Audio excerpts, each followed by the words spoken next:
Okay, naka-record na. Yan. Eto guys, 'di ba nakita ko na 'to. Pag nakita ko na 'to, 'yun ang hinahanap ko. Yan yung pero guys, dito guys, sa area na 'to, ulitin ko na lang. Sa area na yan. Eto guys, sa area na 'to, wala kang ibang gagawin diyan, mag-aantay ka lang. Hindi mali yung ano, eto tandaan niyo 'to ha. Pag ikaw 24 hours tumitingin ka sa market, hindi naman 24 hours, mga 10 hours ka na sa market. 10 hours ka na diyan sa computer mo. 10 hours ka na nakatingin diyan tapos hindi ka na lagi mapakali. Parang wala nang katahimikan yung buhay mo, puro trade na lang. Mali yan.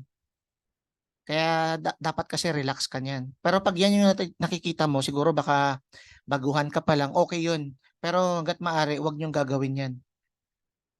Huwag kang tumagal sa market. Ang gagawin mo, magpa-alarm ka. Estimated lang. Ito, siguro mga ano to. Kunwari mga nakalagay kasi dito, 12, ano mga 12 midnight ba to? Yun. Pag nakita kong ganito pa lang, aalis ako dyan sa market. Kunwari, wala akong nakitang setup talaga. Ito lang talaga yung setup na medyo mabilis.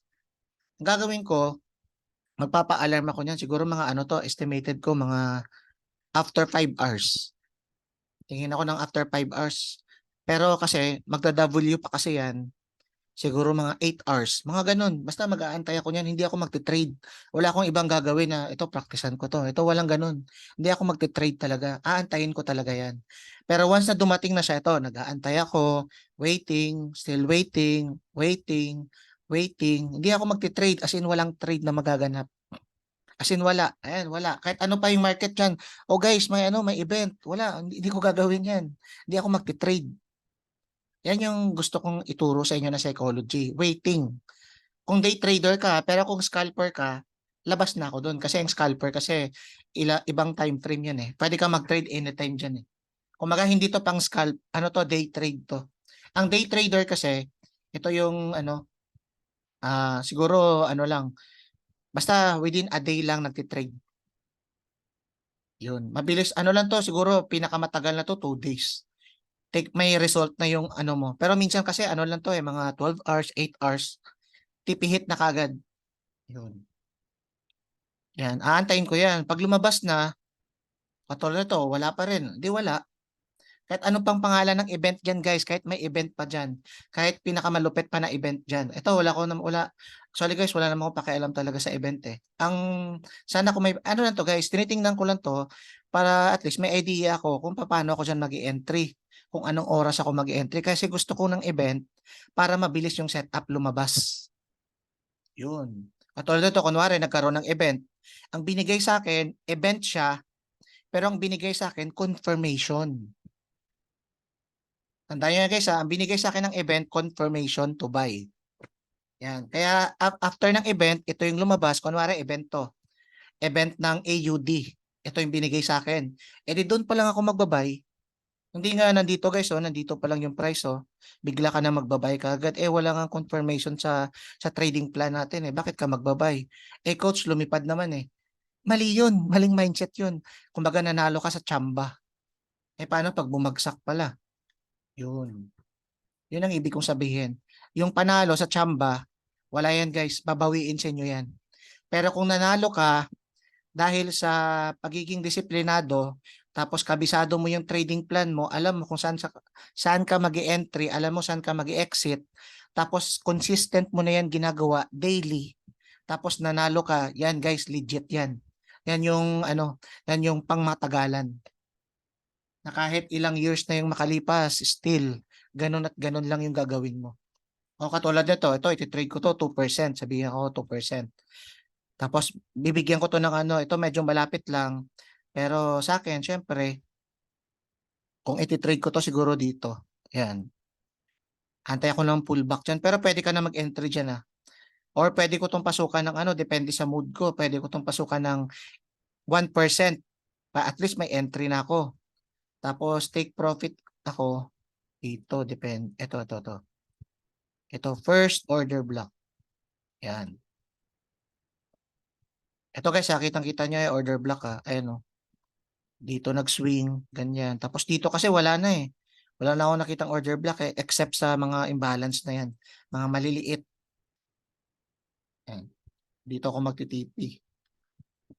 Kunwari, pinasukan ko to ng 1% kasi medyo malapit lang naman eh. Okay lang yan. 1% dito. O meron akong 1:2. Tapos, pagdating dito, pwede kong pasukan another, another 1%. At least, dalawa yung trades ko, dalawang position ako sa AUD USD. At least, yung risk ko, 2% pa rin. 1% at saka 1% sa entry 2. Yan.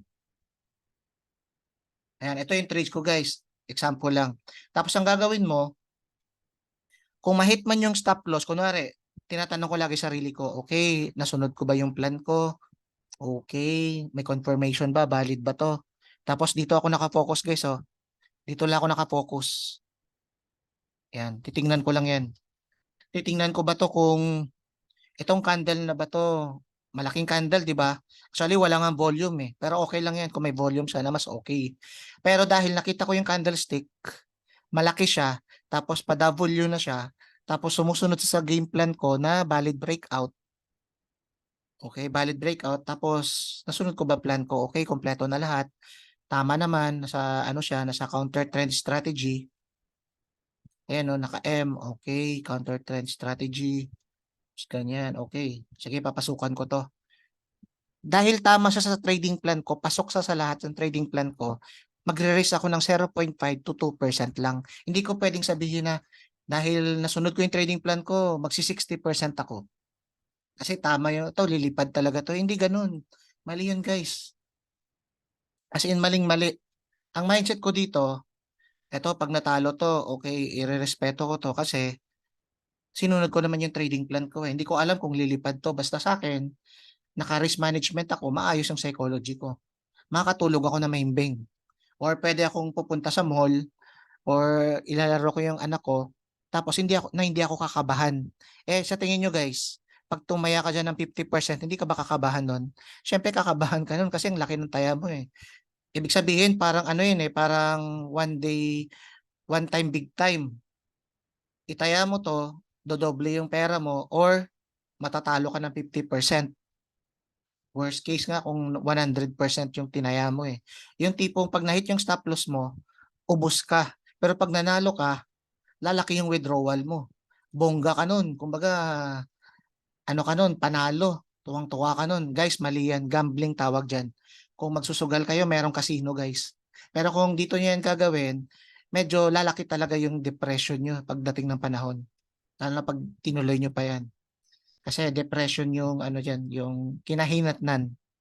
Okay? Kaya guys, kahit anong mangyari, stick lang sa risk management. Yan.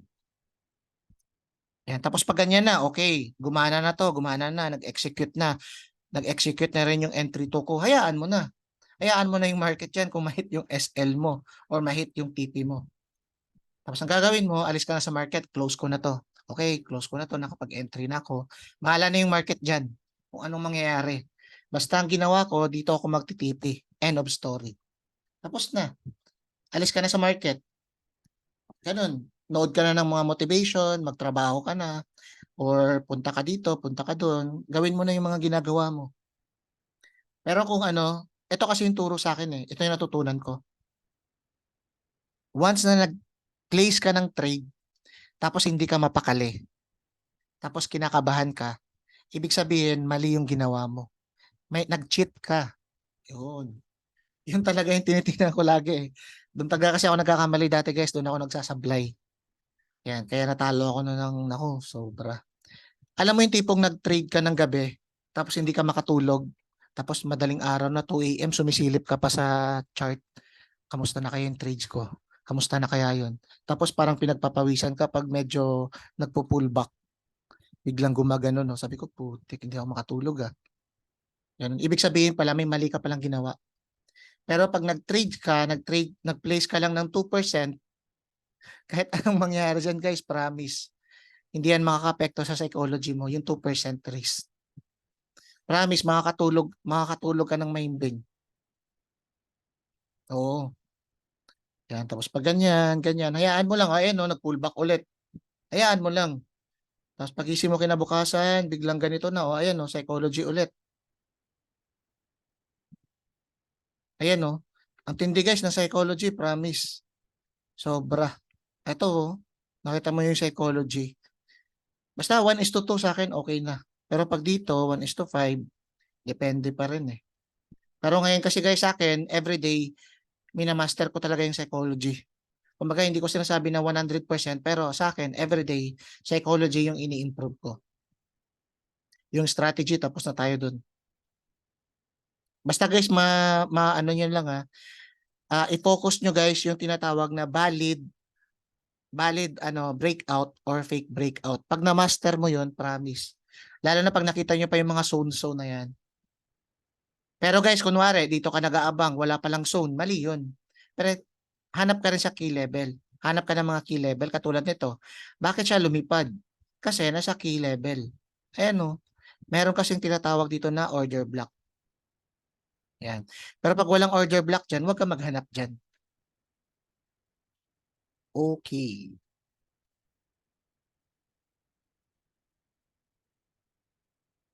Yun. Ganon guys, ganon yung psychology, ganon sa kahirap.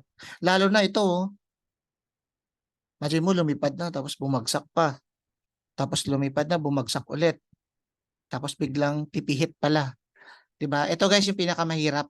Diyan 90% diyan nahihirapan yung mga trader. Kahit ako guys, kahit ako sa akin siguro may impact diyan ng konti. Pero hindi ko alam. Pero ngayon kasi sa akin ini-improve ko yung psychology ko eh. Na may paninindigan ako na once na ginawa kasi may sinusundan akong risk. Once kasi na magkamali ako sa risk, yari ako. Doon magsisimula yung kalbaryo ng buhay ko ulit. Parang babalik ulit ako sa day one. Kaya never kong gagawin yun. Kasi ang layo na ng pinaghirapan ko dahil sa psychology. Kaya nga guys, tapos bigla kang makikinig lang sa hype. Naku, walang ganun. Kaya guys, yung mga tinuturo ko sa inyo guys, ano nyo yun guys, i-resohin nyo. Kasi kunwari, ngayon tinuturukan ko kayo ng psychology. O pumunta kayo sa ibang page, may nakita kayo dyan, hype na hype naman. Nanalo siya ng 5,000. Ilang ano lang, tapos ang daming position. Siyempre, yung psychology mo nun, nababawasan na naman. Kasi parang ang isip mo nun, parang sabi ko, parang grabe no. Parang nakaka-inspire naman to. Tapos grabe yung ano niya, ganyan, ganyan. Tapos grabe mag-risk. Nako. Basta sa akin guys, sa akin focus lang ako talaga sa psychology ko. Pag lagpas na sa risk management, at piliin nyo guys yung mga pinapollow nyo. Piliin nyo guys yung mga pinapollow nyo. Sa akin na pinapollow ko, puro magaling sa psychology. Yun lang. Pero about sa mga strategy, mga ganun, wala na kasi masa psychology ka nun. Baka maghanap ka ng ibang strategy ulit, yari. Nasa magandang strategy na tayo na setup. Yun.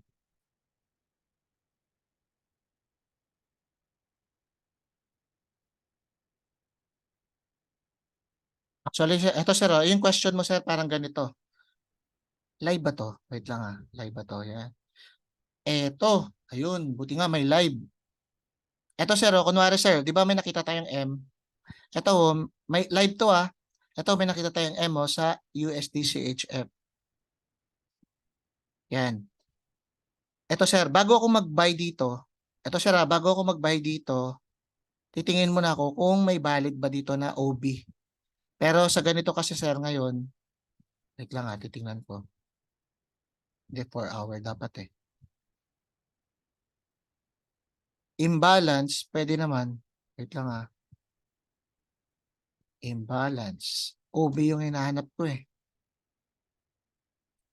Ito kasi guys, live to ngayon Ito yan. Ito, meron tayong imbalance dyan. Pwede rin yan magsilbing support. Okay, support. Pero mas okay sana kung ano eh. Ito dito sana pwede pa. Kaso imbalance. Sige, wait lang. Titingnan ko muna yung imbalance kasi pwedeng kasi yan support or resistance yung imbalance. Yan ngayon, pumunta siya dito. Ito, na-reject. Tapos dito, binigyan tayo. Punta tayo sa 1 hour time frame. 1 hour time frame. Okay. Anong binigay sa atin? Ito. 1, 2, 3. Sorry guys, parang may entry tayo eh. Ito, wait lang oh. Okay. Ito siya. Ito. Ito guys, nakita nyo? Ito yung pinaka-importante dito. Ito, nag-breakout. Ngayon pa lang. Ayan o, ngayon pa lang nag-breakout oh. Kaya, pwede ito sa... Tapos, nakita nyo guys yung swing niya. Diba nakita nyo yung swing niya, ang lapit? Ito oh. Swing niya. Dito siya kumuha ng belo. Tapos, binigyan tayo ng ganito. Kaya, sakto din naman. USD CHF. Ibig sabihin, pag magbabay ka dito, babagsak yung Euro USD at saka GBP USD. Ito yun guys. Ito yung reason bakit hindi ko to iti-trade kahit valid breakout. Alam niyo kung bakit? Valid, ito guys, so valid breakout. Valid breakout. Okay. Alam niyo kung bakit ko to hindi iti-trade? Kasi ito guys, so ito yung first imbalance. Ito yung first order block. Nakita nyo guys, pag tin-trade nyo yan, pader ka agad. O, di ba? Yun, buti na lang nakita ko to. Ito guys, hindi ko to iti-trade. Pero kung yung order block niya ay nandito lang sa taas, yan, pwede. Pwede. Kasi valid guys, so nakita nyo, ito di ba? Nakita nyo to. Oh. Itong candle na to, sobrang valid nito para sa akin. Valid, yan, valid breakout. Yan. Tapos, pwede ka mag-entry dito guys sa ano na to. Pwede ka mag-entry ngayon. Ayun oh. Pwede ka mag-entry dyan, long position, tapos dito yung stop loss mo. Tapos ito yung take profit mo. Kung nandito yung order block. Okay. Tapos pwede ka rin dito sa entry 2. Yan, dito sa green box. Tapos stop loss. O sige, dito na lang yan. Stop loss mo dito. Tapos ito yung TP mo. Pwede. Ito, papasukan ko sana to eh. Kung ganito lang yung order block niya. O kaso, ang binigay sa atin na order block, ito oh. Ibig sabihin, bangga ka agad. Ibig sabihin, pagdating dito, pader ka agad. Kaya possible, baka ganun niya pa. Ayan oh. Kaya ito guys, cancel sa akin to. Okay sana kung ganito sana yung order block ko. Yan, iti-trade ko sana ngayon live. Mag-i-entry na sana ako ng entry 1% at the same time dito 1% din dito para 2% sa box na to na green. Kaso hindi ako convinced kasi nandito yung order block ko. Ayan oh. Anytime kasi pwede yan mag-touch dito, biglang babagsak agad eh. Ayan, tapos ito pa. Wait. Hindi ko iti-trade to. Pass ako dito, pass. Buti nakita ko. Oo, di ba? Nakita niyang lapit, no? Pero sa akin, okay sana to eh. Kung nagganito lang, oh. May entry sana pala ako ngayong Monday. Pero ngayon, dahil wala, pass ako dyan. Sayang, lumaki kasi to eh. Sana lumiit lang yan. Pero ang gagawin ko ngayon, titingin ako sa kabila. Yung sa opposite niya. Titingin ako, kung lilipad to, dapat babagsak to. Dapat yung TA ko dito pabagsak. Okay, pabagsak dapat. Hanap tayo. Dapat may makita kong bearish dito. Pangit. Wala pangit yung setup. Dito, ito naka-ready na pala yung resistance ko ah. Mukhang tumatama ah. Wait lang. Oo, parang ganito. Ito, parang may nakita ako. Parang ito siya oh. 1, 2, 3, 4. Yan, tapos biglang pabagsak. Sabay angat. Pero tingnan natin. Ito, resistance.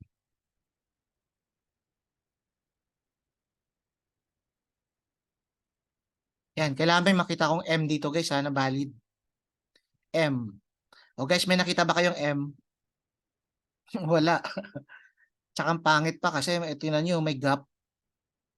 Yung hinahanap ko dito, valid na M, yung ganito. Tapos may candlestick na ganyan. Wala. Parang ganito guys, oh. Kunwari, itong candlestick na to, lumipat dito sa area na yan. Iti-trade ko yan, magsisal ako dyan. Tapos magtitipi lang ako sa valid na Ayan, sa valid na ano dito, first order block. Ayan, sa ngayon guys, hindi ko ito iti-trade. Mahirap mag-buy dito kasi bunggo ka agad oh. Tapos sakto, bank holiday pala kaya medyo pangit yung market.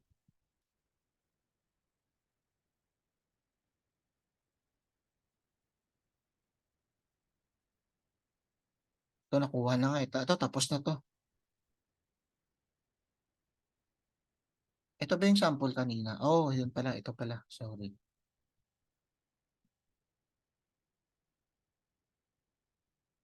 Okay.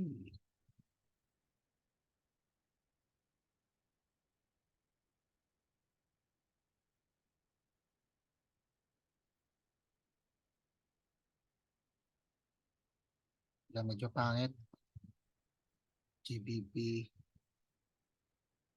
Itong tindi talaga na ito eh. Ito.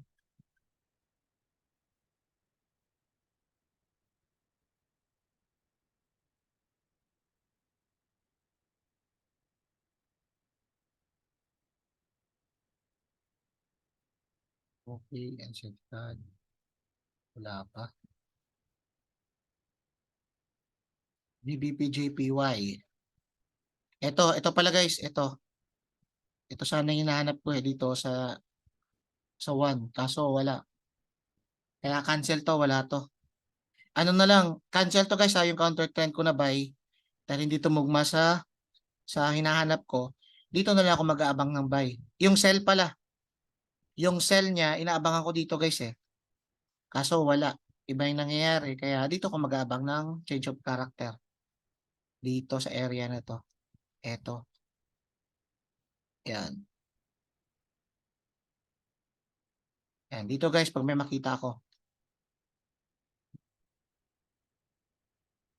Baka bukas pa to guys. Baka bukas pa ako siguro magpo-position. Eto, wait lang. Ayan, wala pa. Ito yung na-zoom natin kanina eh. Na possible, balikan niya to bago siya lumipad. Tingnan natin. Session, wala pang ano. Wala pang London session. Guys, sa mga gusto ng ano pala indicator, ito guys oh. I-type mo lang session. Ayan. Session on chart. Tapos, ito yung setup niya. Ito yung settings niya. Wala naman pinapalitan. Ito lang. I-click mo lang guys kung anong session yung gusto mo. Pero 3 p.m. to 12 midnight, London session yan. Ano yan, mas effective dyan yung ano, mga GBP USD, mga ano, Euro USD. Yun. Diyan sila magalaw. Tapos, yung gold naman, Tokyo session yun. 8 p.m. O tama, 8 p.m. to 4 a.m. Gold naman yun, gold. Doon naman siya magalaw.